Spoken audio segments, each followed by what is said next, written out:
அதிமுக இருப்பதை திமுகவும் ஒரே மாதிரி செய்ய வேண்டிய அவசியம் இல்லை.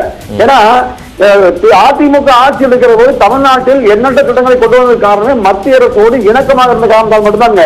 இன்னைக்கு பல்வேறு திட்டங்களை தமிழ்நாட்டில் திமுகவால் செயல்படுத்த முடியாதது காரணமே மத்திய அரசு. நம்ம தொடர்ந்து பேசலாம். தற்போது EVKS இளங்கோவன் அவர்களின் வெற்றி என்பது உறுதி செய்யப்பட்டிருக்கிறது. அண்மை தகவலாக பார்த்துக் கொண்டிருக்கிறோம்.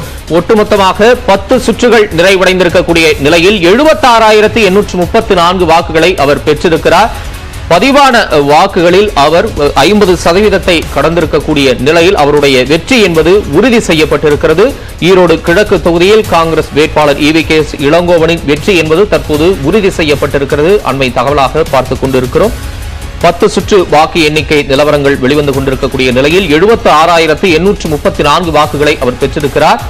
ஏறக்குறைய 50,000 வாக்குகள் அதிமுக வேட்பாளர் தென்னரசுவை விட கூடுதலாக பெற்றிருக்கிறார். வாக்கு வித்தியாசம் என்பது 50,000 கடந்திருக்கிறது. இந்த நிலையில் EVKS இளங்கோவனின் வெற்றி என்பது உறுதி செய்யப்பட்டிருக்கிறது. உறுதியான நிலையில் அதனுடைய அண்மை செய்தியை பார்த்துக் கொண்டிருக்கிறோம்.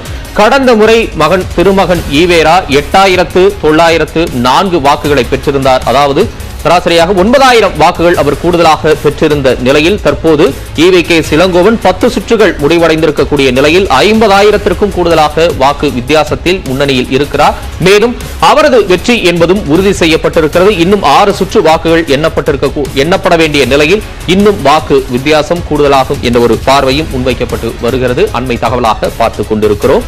திரு மணிகண்டன் தொடர்ந்து உரிமையை அதிமுக எங்கே விட்டு கொடுத்து சொல்லுங்க. ஏன்னா எடப்பாடியார் பச்சை தமிழர். அவர் தமிழ்நாடு உரிமையை பறி கொடுத்து தமிழ்நாடு உரிமை அழகு வைத்தெல்லாம் செய்வாரா என்பதை முதல் கற்பனை யோசிக்கணுங்க. மத்திய அரசோடு இணக்கமாக இருப்பது என்பது வேறு. நீங்க இந்த மாதிரி குற்றச்சாட்டு சொல்வது தனிங்க. இப்ப தொடர்ந்து கடந்த காலத்தில் அதிமுகவை அடிமையினே பேசியிருந்தாங்க.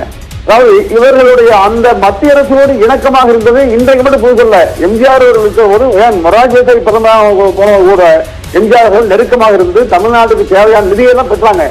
ஆனா இன்னைக்கு எடப்பாடியார் செய்கிற போது குற்றச்சாட்டாக வருகிறது. எடப்பாடி அவர்கள் இன்னைக்கு தமிழ்நாட்டில் செய்யக்கூடிய பல்வேறு